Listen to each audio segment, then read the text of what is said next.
Thank you for listening to my presentation, and I'm so glad to be part of the Health Freedom Expo and to be speaking once again. Even though this is virtually done this time, it's going to be just as good. And a lot has happened since my last appearance at the Health Freedom Expo last year. I have much experience with fasting. Over the years, I fasted for 3 or 4 days often, and a couple of times for a week. But this past year, or currently this year, I fasted for 30 days on water. And I want to talk about in this lecture my experience with water fasting and why we should do it or who shouldn't do it, and so on. Hopefully this will answer many of your questions. So I know many of us love food and we love to eat, but it's really a great freeing thing to be able to not eat. And you should only really do that if you're prepared to. And when I say prepared to is it's best to do it if you're in a healthy state, to start into a fast as in a healthy state. Your body has what it needs, and you could exclude yourself from eating food, and the reasons why we'll get into.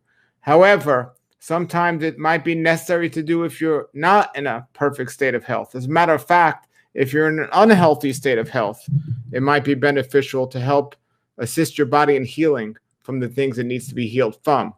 So there could be different reasons of why to do a fast, but I have to clarify here that a fast is not starvation. So there comes to a point in your body when you're doing a natural fast for health reasons, and you might feel hungry, you might get this habit hunger. But fasting, or water fasting and starvation, is not the same things. I normally don't tell people to put a time limit on how long they're going to fast, because how do they know when to break the fast? As you have experience in fasting, you can't just go by how you feel. You have to understand sometimes that there are signs that the body will give to say, hey, that's enough. It's time to break this fast, or maybe you can keep going. Maybe you haven't achieved the goal of the fast to begin with, and you can keep going. There are many different types of fasts out there in terms of fasting for health reasons, or fasting for spiritual reasons, fasting for longevity, fasting for energy, or fasting for recovery. Then there are also different types of motivations for fasting. There are spiritual reasons, physical reasons, and so on. Now, when we get into the idea of fasting, there are different types of what people call fast today. Technically, fasting would be nothing, also known as a dry fast, because I'm not doing anything.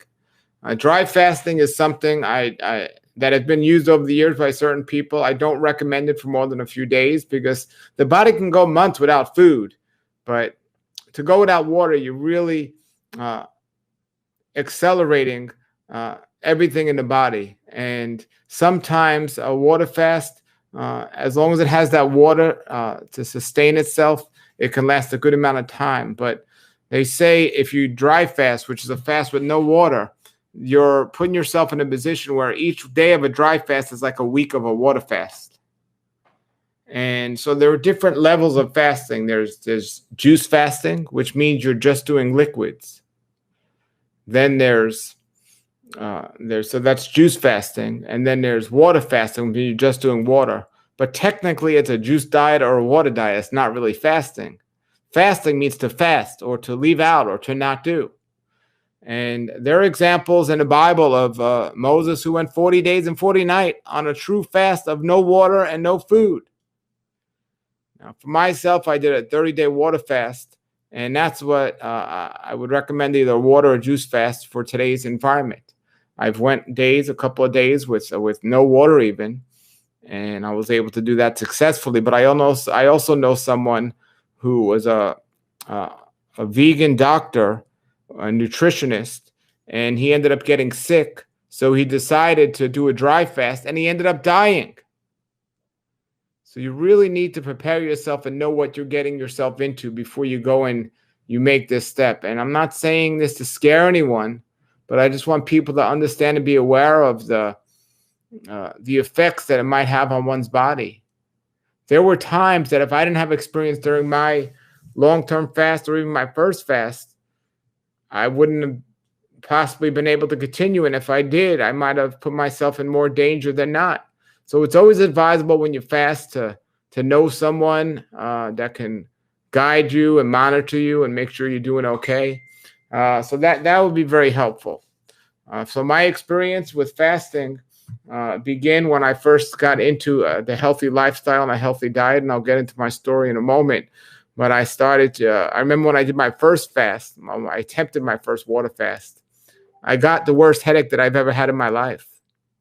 And it wasn't pleasant, but I knew the process of what was happening. It's like when somebody stops drinking coffee, what often happens when they stop drinking coffee is they get a headache because the caffeine is trying to withdraw from their body. And I was aware that my body for the first time was going, let alone a day, maybe a meal or a couple of hours without eating. And of course, I was detoxifying. Now I was able to do a 30-day fast. We're talking about 25 years later, because I have more experience with cleansing and fasting, and I've been eating a healthy diet for a long time. So back then, when I was eating the standard American diet, which by the way stands for SAD, standard American diet, my body wasn't in a condition to do a long-term fast. My body wasn't even in a condition to do a short-term fast. So preparation is helpful and important. Again, sometimes you don't have a choice to prepare because you're in a state of survival mode and you're sick, and sometimes fasting might be your only chance at survival. There are some fasting clinics around the world that people go to as a last hope. They say, I'm going to fast and I'm either going to get better or die. And some people might say, that's crazy. Why would somebody do that? Well, that's pretty much what you're doing when you go to a doctor and you take their medications. You say, I'm going to, so now you got to ask, well, what are the odds better that you're going to survive of a fast than you would chemotherapy? Because chemotherapy, that comes down to either going to survive or you're going to die. Well, same thing with the fast. Then we got to look at, well, who's administrating these things? Well, fasting was ordained in the Bible many, many years ago, and the Bible actually warns us against pharmakia. Pharmakia is something that man created, and a lot of it comes down to who you're going to trust, the body and the way it was created. Once we stopping the process of letting it do what it was designed to do with all the unhealthy foods we put in our body, and stop putting healthy things in our body, and then that would help. And for myself, let me give you my story so I can explain my passion for fasting. Because I grew up eating the standard American diet. I grew up in New York, and I loved to play sports. I was very active, and there wasn't anything special in a good or bad way about me and my lifestyle growing up. I mean, I grew up in Brooklyn. I ate a lot of pizza, a lot of pasta, and just unhealthy foods, not much fruits and vegetables. When I was 19 years old, I got diagnosed with inflammatory bowel disease. And I did what I was trained to do at that time, and that is to take a lot of drugs and medications that the doctors would prescribe to me. And though my condition of my inflamed colon sometimes wasn't bothering me as much when I took those drugs, I started to experience what doctors would call side effects. But they weren't really side effects. I call them direct effects because they were directly messing with me. So I had to figure out something else, because every time they gave me one of these drugs to take, their pharmakia, I would end up with a new issue. So I just kept trying to explore and look at things. And I wasn't necessarily overweight. I was one of those people that some people say, well, you're lucky because you could eat whatever you want and not put on weight. Well, there's still a consequence of that. And I didn't know the consequence. And it got to a point where I was eating all this food, and I wasn't putting on weight, but it was doing damage to my body, because it really wasn't food I was eating. It wasn't healthy food. It was, again, the standard American diet of what we eat today. So in my process of trying to get better, I learned about the connection between my diet and my health. There is a connection between the food we eat and our health. I also learned that it's not only the food we eat, it's also the time we eat. But I also learned it's not only the time we eat, but it's the amount we eat. I remember when I first started reading the Bible, and this was many years after I had written my first book and got into the health thing. It just confirmed everything when it said, do not dine with drunkards or feast with gluttons. And one of the ideas of that principle is you become like the people you hang around with. Gluttony was not considered a good thing in the Bible. And I had discovered this many years earlier because when I wrote my first book, The Raw Life, I spoke about overeating. And what happens in today's world is so many people eat and eat and eat, but they're never satisfied because the quality of the food they're eating is low quality. It doesn't have the nutrients in it that the body needs. So even though we're taking in more food, we're not giving our body what we need, and we continue to crave more food. Our cells need more nutrients, but we're just not giving it. And the body's not in a condition to even be absorbing what is in there. So I started to think about digestion and the process of digestion and just study digestion. And I realized one of the biggest causes of illness today and the big cause of an unhealthy digestive system, the unhealthy stomach, and everything else is we eat too much. Too much of the wrong foods, but even too much of the good foods can cause bad problems. Too much is too much. So people are eating too much and they're not giving the body what it needs with the foods they are eating. And there's a lot of health teachings and health books that will confirm that health begins in the colon. If you have a healthy colon, you're going to be healthy. This is why colonics and enemas have always been pretty popular from a cleansing standpoint and a detoxification standpoint. Letting your body rest and heal from the damage you've done. And this is why fasting has worked over the years on many, many different levels, from spiritual and physical levels. Fasting or abstaining from food has helped people tremendously. And as I learned to this and started experiencing it, I started to realize there was a definite connection to the way I felt and my eating patterns. And whenever I would eat too much, even if it was a good food, I would feel bloated. I wouldn't feel that great. And I knew there was something was wrong and something was missing. We're trained to eat and eat and eat and eat and eat. We're trained to eat so much where the average person today will eat maybe 5 to 10 times a day without even knowing it. They're always snacking. They're always picking something. But the body doesn't have a little man in there saying that's a snack or that's a meal. Anytime you eat something, it has to work. It has to work. And part of longevity is conserving your body from working unnecessarily. So when you get a good eating program down and you're not eating more than you should, your body's not working more than it should or more than it could. And that makes a big difference in our health. As I started to apply, I don't want to necessarily call it under eating, but systematic eating, I started to learn a lot of things. Now, today, a lot of people will fast and they're learning about the benefits of not eating for a long time from they'll go a certain amount of hours from their evening meal to their morning meal. And they'll do that. And that's becoming very popular today. But this isn't a popular or new sensation. This has been around for a really long time, that people would just go a long time on just a certain amount of food or go a long time without food so the body can do what it was designed to do. Every body of the organ or every organ of the body has a certain time that it's going to be in its highest function of working. And digestion and sleep are two important things to understand.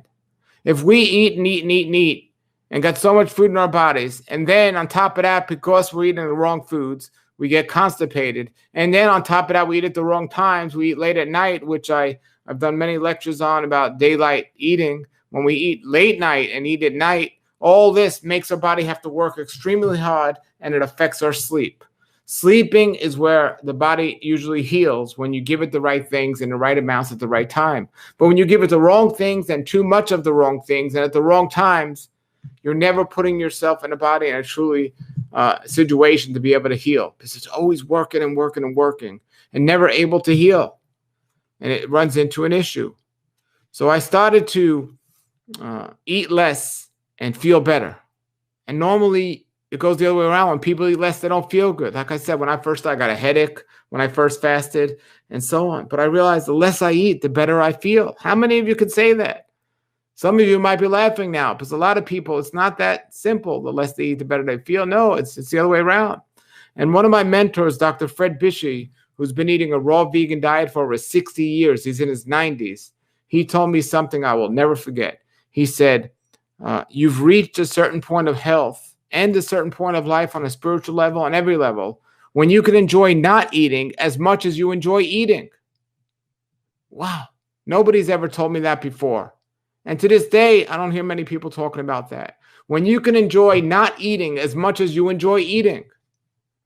Now, we all get a certain type of joy out of eating. It definitely comforts us on an emotional level. But we have to understand why that's happening, and it's all connected. Our emotions are connected to a digestive system and so on. And why we eat, yes, from a physical standpoint, we eat because we're deficient in certain nutrients, and we got to give our bodies those nutrients. But when we make the wrong food choices, we're now not eating for nutritional reasons. We're eating for reasons of pleasure and emotional comfort. And this is why most people eat today. Most people aren't eating today for reasons of nutrition. You know, they're eating for this emotional issues or emotional struggles that they're having, and the food calms them down. You know, but when I see people do spiritual fast, and you see people go for weeks without food, and then you just explore their emotional life or their life in general, you realize that they're able to deal with stress very well in general. Well, many of them don't even have stress. They love themselves. They feel good about themselves.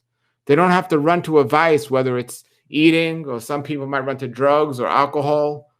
But eating is also an addiction that can be a problem. And that addiction really comes from, you know, lack of emotional comfort in your life. So we have to explore these ideas if you're serious about fasting. Because fasting should not be a hard thing. It should not be a difficult task to go a day, 2 days, 3 days, or a week without food. But when we're emotionally not stable, it's going to be very difficult to go without food. And I know a lot of us don't like to hear that, but when you're emotionally stable, you don't need food to give you comfort. You know, there are days I don't even know I didn't eat.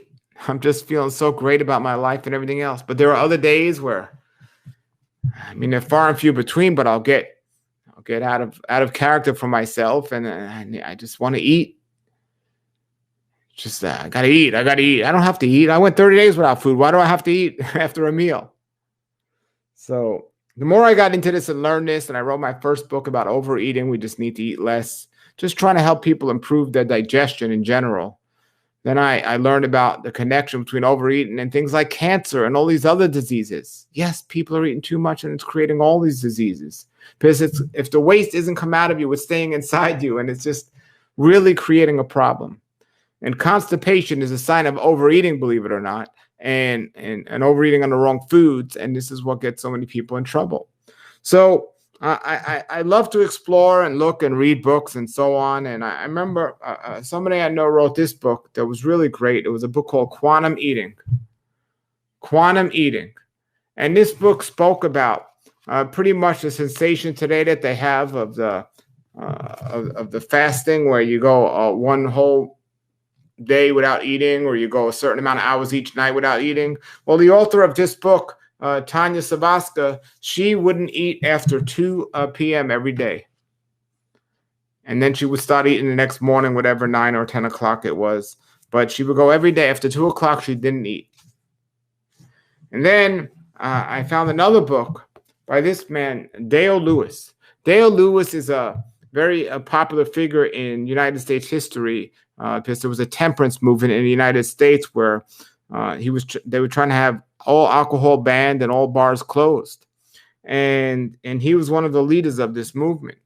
And that's just a side note, but he wrote this book which talks about people's stomachs. And I found this book. This is a really old book written in 1870. In 1870. And I was just astonished by it, because he wasn't really talking about what types of foods we're eating. He was talking more about the times we eat our food and the amounts of our food. And he was pretty much saying we could eat whatever we want, but if we eat it not too late at night and we don't overeat, we'll be just fine. And to a degree, that does make a lot of sense. And I ended up writing a book called The Daylight Diet, which speaks about the times we eat our food and times we should be eating and not be eating and so on. And it was based on pretty much these two books. And then, of course, the Bible, which tells us what to eat, how much to eat, and when to eat. And it tells us the ideal things. Now, of course, in the Bible, it says you can eat a lot of things, but it says things you can't eat. But ideally, for the best ultimate health, it says in Genesis 1:29 of the Bible, the fruits of the food for man are fruits and vegetables. And in his creation, he made darkness daylight and darkness night.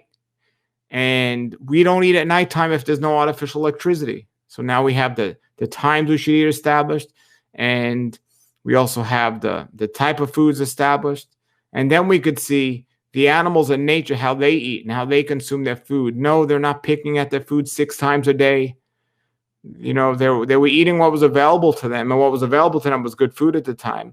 But they were doing it not often. They would eat a big meal and then wait, sometimes days. Some animals will wait weeks before they get the next meal.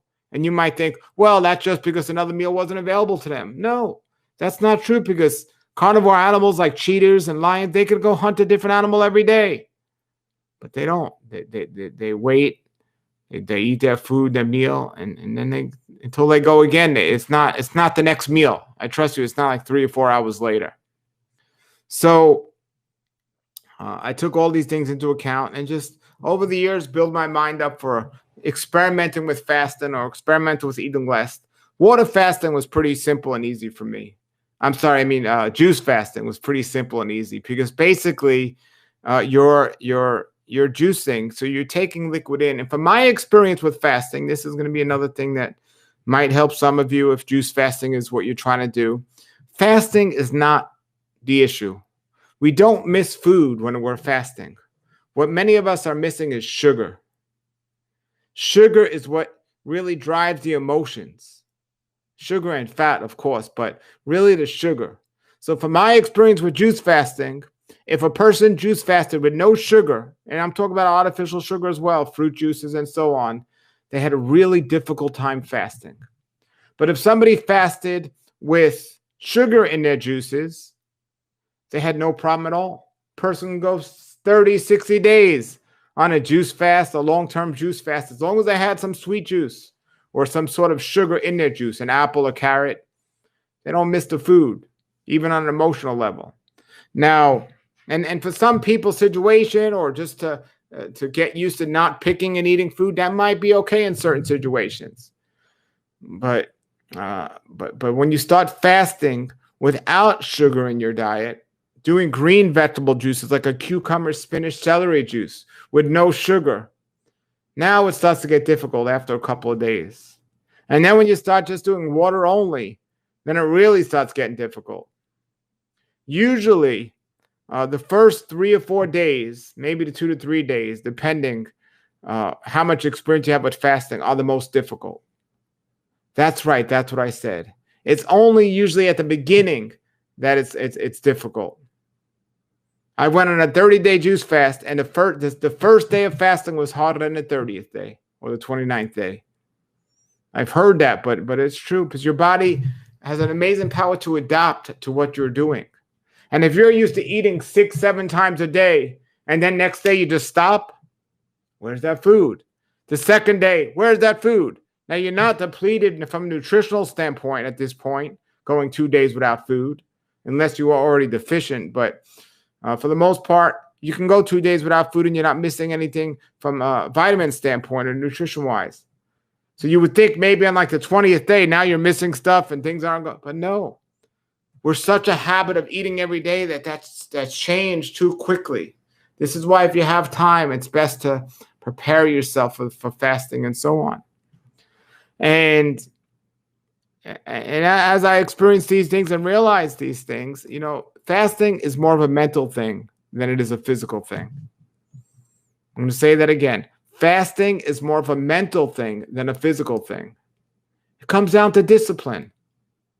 And I see people with great discipline for certain things, but in other areas, they don't have good discipline. But for the most part, fasting is a practice of discipline. I'm not going to eat. I don't need that food. I'm not going to eat. And then another part of it is when you finally break the fast, what are you going to eat? That's really your discipline really shows. So you've gone, let's say, 30 days without any food. Now you're going to eat, but you got to eat really, really slow and not eat much at all. But you want to eat everything because you haven't eaten in so long. So that's what discipline really shows.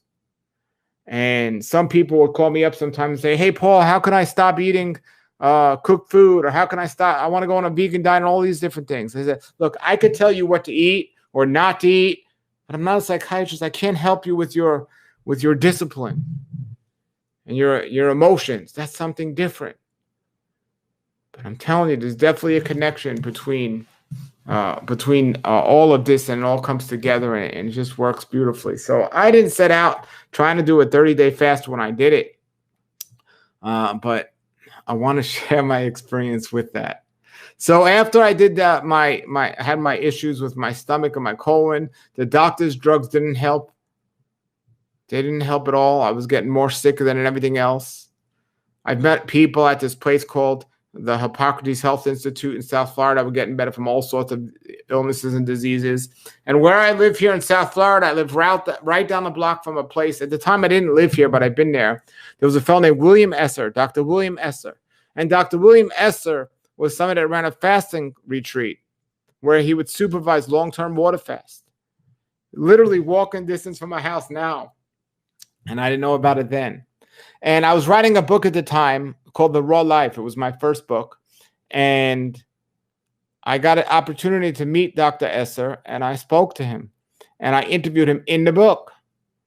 And I'll never forget some of the things he told me. And I said, no, this is a man that owns a fasting clinic, a fasting retreat. And I said to him, well, how often do you fast? And he says, hardly ever. I said, how are you running a fasting retreat and you never fast? He goes, I don't overeat, so I don't have to fast. That's when I was making this connection with the need for fasting comes with the need for overeating. The need for overeating comes on an emotional level. And there are people out there that can control that and then control their eating habits. And my protege, Dr. Fred Bishey, or my mentor, I'm his protege, Dr. Fred Bishey, he would talk about fasting all the time and how special it was and how amazing it was. And there was a fellow named Paul Braggs, that wrote a great book called The Miracle of Fasting. And over the years, I would read these books, and I would just like read these books and see what they had to say and everything else, and come to a lot of conclusions about things. And your mind works better. Everything was working better. And just thinking about, why do people eat so much? 5 meals a day is what's popular today. 3 meals a day is something that became trendy. At one point, it was two meals a day people used to eat. 2 meals a day. They only had breakfast and they had dinner. So they would eat breakfast, which was breaking a nightly fast, and dinner, which was usually eating, believe it or not, around noontime. But then as technology went further and further, and now the man couldn't stay home all day long, so they pushed dinner back till the end of the day. And now, so in those days, they had breakfast, they had dinner, and some people would have a small meal at the end of the day, like a soup or something, and that's where you got the word supper from. And that's the way it usually was. But now, people were having a tough time going all the way from morning breakfast to the evening dinner, which they pushed back, that they added something in the middle called lunch. So now you had breakfast, lunch, and dinner. And it was just 3 meals a day. But now, you got your breakfast, your lunch, your dinner, your afternoon snack, your midnight snack, your Oprah Winfrey snack, your basketball team lost snack, and all these other reasons just to eat and eat and eat and eat. and at all these different times. And the body just can't deal with it. And the body's trying to push stuff out and push stuff out. I can't deal with this, trying to get it out of your body. You can't get it out quick enough. People are putting on weight and so on. We got more books for diet than ever before in the history of man. And at the same time, we have more obese before than ever history of man. Now take it, unless you have some thyroid condition or something else going on in your body, you get obese by eating more food than you need. And this is what's happening. And some people might think, well, you're not obese. Well, overweight. Even if you're a little overweight, it's not the way it's supposed to be, and it can lead to issues. Your gut should never be sticking out more than your chest. So we have to understand and believe, but then we got this problem. We got this addiction to eating for all this stuff, and fasting is a great way to break it. They say 3 weeks is a great way to break any addiction, right? Well, we're addicted to eating. It's that simple. We're addicted to overeating. We're addicted to eating more than we need. And even people that think they undereat, it's still overeating. Remember, just because everyone's obese and you're just a little overweight doesn't mean something's not wrong in your life as well. So for me, in my experience, what happened was I've been on a raw vegan diet for many, many years. And it was just going to be a fast for a weekend, one of my normal weekend fasts. Hey, I didn't feel that great. I noticed I had a little bloating going on. I'm just going to fast for a couple of days. I usually fasted 1 day a week anyway, or for the most part I try, but I'm now take it a year prior to this, I went the whole year or maybe 8 months out of the year by eating every other day. And I started seeing an issue with that because in my experimenting of different ways to do it, I would not eat 1 day anything, and the next day I would eat. And that would have been fine and great, and it still might not be the worst idea. The problem was the days I ate double the amount that I normally would have. So it was defeating the purpose. But then it wasn't defeating the purpose, because at least I was giving my body a long time to go without it. Well, there's people that do that now. They go a long time without food, but when they eat, they're eating almost more than they would normally have eaten if they were just doing it normally.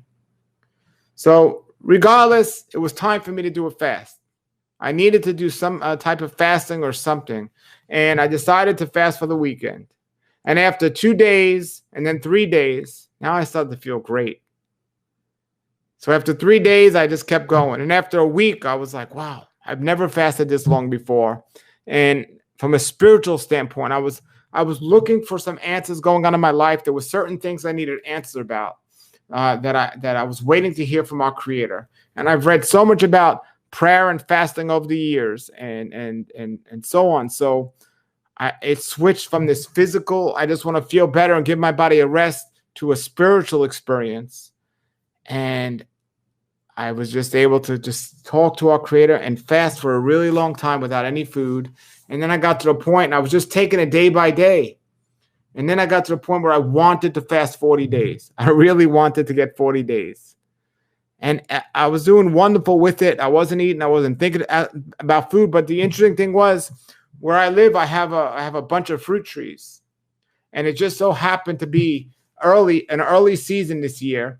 And I wasn't planning on doing it anyway, but it just so happened that all of my mango trees got ripe with the most amazing fruit you've ever seen. I was like, wow, this is interesting. I was so focused on not eating and on my fast and so disciplined that I took those mangoes and I was able to literally cut those mangoes up and freeze them or dry them while I was fasting. And I wasn't tempted at all to eat them. I waited a whole year for these mangoes to get ripe, for some of them longer than that. And I was not tempted in eating them. And at the same time, people were coming over my house offering me food, some of my favorite foods. My neighbor had some fruit growing on their tree, a jackfruit, and I love jackfruit. She said, can you help me, teach me how to cut this open? I literally cut it open, and she gave me a piece of it, and I gave it to my daughters, and I said, you guys could eat it.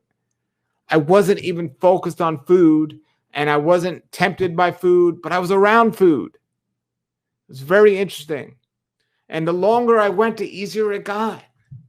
Now, I'm going to be honest with you. There were a couple of days where if I got up too quickly, I felt a little dizzy. and doubts can start coming at your mind. And I would call Dr. Fred Bishop up, who has a lot of experience with fasting, and he would tell me, he would explain what's going on. And now, ideally, checking my vital signs would have been a good idea, but from the symptoms I was having and just feeling a little dizzy sometimes, and he just said, get up slower. Just get up slower and take it easy. Don't work too much. And that's another thing. I wasn't working a lot. This is interesting. I wasn't working as much. I was trying to rest as much as possible and lay down as much as possible. And sometimes I had to because I was just a little tired. Sometimes I just didn't have to, but I wanted to because I know I shouldn't have been overworking. So I was taking it easy. I wasn't working as much. But the amazing thing is, I wasn't eating, and because I wasn't eating, I really wasn't going to the bathroom. So between not eating and not going to the bathroom, I had so much extra time on my hands to do things. It was amazing to reflect how much time we actually spend preparing food, eating food, and going to the bathroom. And without those three things, I found myself having so much extra time. Now, there came once or twice on the water fast where I did an enema and I did have a bowel movement, which was astonishing to myself to begin with. 2 to 3 weeks after fasting and not eating anything, I could do an enema and still have a bowel movement. That was pretty amazing. But I had so much time on my hands to get a lot done, but I was trying not to get a lot done. So I was creating more time for myself to rest, I guess. And it got to a point where about day 25, I wanted to go 40 days. I literally heard from my creator. He said, 30 days, that's enough. 30 days. 30 days. Stop on 30 days. And now I knew I was going to be stopping on 30 days. And here's the interesting thing. I didn't tell anybody about the fast while I was fasting. My daughters knew. My neighbor knew. Well, I say anybody. I didn't publicize it. I only told a handful of people. Pretty much my daughters and my neighbor were like the only 3 people that really knew. And I lost a good amount of weight. I lost 35 pounds. But I was doing it. It was wonderful. And I just had all this time to get more stuff done. But I knew I was going to be breaking it on day 30. And it's day 25 now. So now I only have 5 days left and then I'm going to eat. And I still wasn't even thinking much about food. I started to think about and experience or study how to break a fast. And I started to read a whole bunch of books on fasting. Somebody told me about books by this wonderful preacher about fasting. And I have a whole bunch of them right here over there. And I started reading those, and it was just the spiritual experience of fasting and everything. And it was just motivating me. And everything was just really great. As a matter of fact, this man here, Franklin Hall. I read a whole bunch of his books. This is Atomic Power with God with Fasting and Prayer. And I remember Fred Bishop would tell me, if you're not praying, you're not worth fasting if you're not praying. And I wanted to hear from our Creator on certain things that were going on in my life. I heard from my Creator about those things. Those things were answered. And he also told me to break the fast on day 30. And I did. So this is crazy. This is really crazy. The last 2 days of my fast, knowing I was going to break it, because all this time I was conserving my energy and I was thinking I was going to go 40 days. The last 2 days of my fast, I had more energy and physically did more than I can ever remember doing in my whole life. I live in South Florida. It's hot outside. And I pretty much had in the hot sun, working on my trees and cleaning up the yard. The last 2 days of my fast, I did so much work. I had so much energy. And it's not recommended if I was going to go 40 days to do that. And it might not have been wise to do that anyway. But I just knew I was going to be breaking my fast. And I felt it was okay. I just felt that well. And it came time to it. Now it was going to be time to break the fast. So what I did, the first thing I had after the fast was coconut water. And I didn't want to do too much. I mean, I could have probably drank about 10 coconuts at that time. I didn't want to do too much, so I just took 4 ounces of a coconut water. And I videoed it too. And I later showed that video and spoke about that experience on my website. So after doing the coconut water, I did about a week of doing blended salads. And juicing. That was the 2 ways I broke my fast. Blended salads and juicing. And I wasn't eating a lot. I was eating more than half the amount I was eating before I was doing this. I had ended up losing, I think, 36 pounds or such on the fast. I wasn't liking the weight and the bloatness I was at prior to the fast, and now I just was pleased with everything. Prior to the fast, so here's what's interesting is my whole adult life, before I got sick, I weighed about 150 and 160. And as I was into this health lifestyle, eating a raw vegan diet over the years, I was 140 pounds. Now I'm 5'7". So I weighed 140 pounds. So the average person now looks underweight. It doesn't look good, but I felt amazing, always looked amazing. No matter what I did, I was about 140. There were times when I would do a weekend fast or a 3-day fast, and sometimes I would go down 135 or something, maybe 130 at most. But 140 was my weight. There are times where I could bulk up because I learned a lot about exercising and building muscle on a vegan diet, and I would get up to maybe 145. But in the last 2 or 3 years, something happened where I was exercising a lot, and I wanted to get bigger and just prove to people on a vegan diet that you can be muscular. And I literally put on about 15 pounds, and I was like 155. And I was just bigger. This movie came out called The Game Changers, and I was just determined to let people know that you can be fit on a vegan diet and you can have muscles and be bigger. I was going to the gym a lot, and I wasn't necessarily eating more, but I wasn't eating as wise as I could be either. But I got to that point where I was bigger, so 155. So now after this fast, here I am, losing a tremendous amount of weight and so on. So now we're maybe 6 months after the fast, after I broke the fast, and now my weight has been stabilized again at 140. Like it's always been. I feel amazing. I started feeling amazing. I mean, I've always felt amazing even before the fast, but I have so much more control over my emotions, so much more control over the food I eat. And now I'm doing fasting at least 1 day a week, if not more. And I'm definitely desiring to do another long-term water fast in the future. I think just everything about it was positive from my experience. And I definitely recommend people find a way to give it a try, whether it's a spiritual reason, whether it's a physical ailment, whether it's learning to control your emotions, whether it's to work on your discipline, whatever it is. It's wonderful. It's a wonderful thing. Learning and reading a lot about fasting will help tremendously. There's a lot of great information out there on fasting, and there are different types of fasts, and it's scary. I would see people on the internet. Of course, naturally, you look on YouTube and you want to see what people are doing and how they experience their fast. And I remember I would look at people and they would say, people that have done 30-day fast or 40-day fast, and I would look at them on YouTube and watch their videos. And some of them weren't even fasting. Some of them say, oh, I'm going to fast every day, but they were eating every night. But the scariest one I remember was this big guy, and he fasted. He must have lost 100 pounds, but he was still big. And he broke his fast with pork chops. What is he doing? I'm thinking, this is just insane. People don't have experience. They just don't. And it's not a wise thing. But there's a lot that happens. I have a hammock, and I remember taking my pillow, I have a nice squishy pillow, and just laying down in that hammock with that pillow, which is something I didn't do often prior to the fast, and falling asleep sometimes. It would usually be like dinner time, maybe like, I don't know, 5 or 6 o'clock. I would fall asleep, and I would wake up sometimes in the middle of the night. I was like, wow.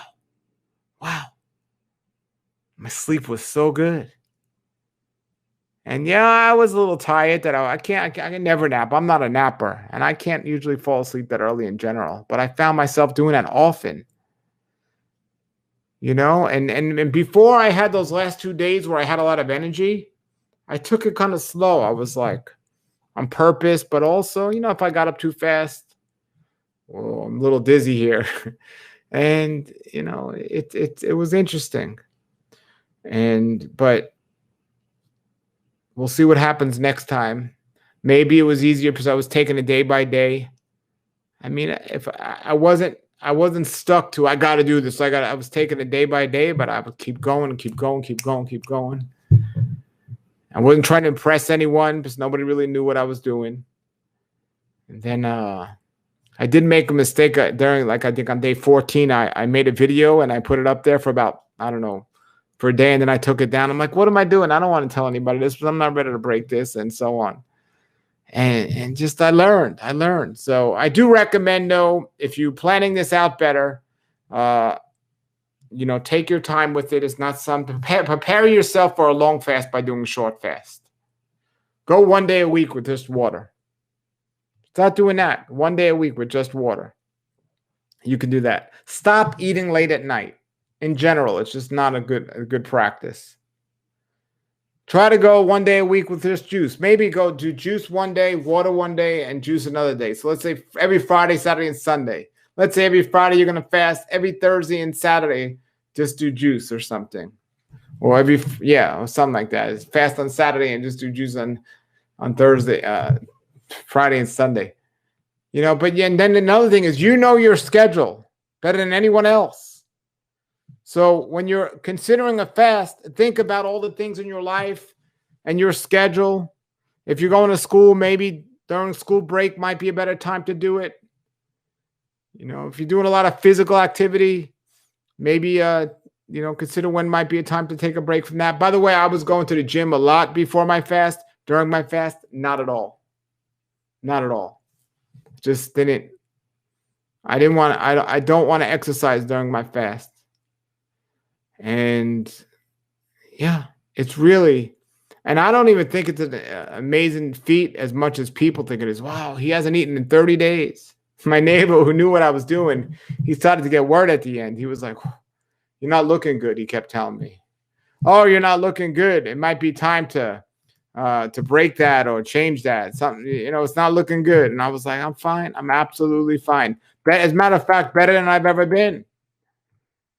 And so I want to encourage you. I know there's a place where they do fasting retreats out in California. Dr. Alan Golenhammond runs it.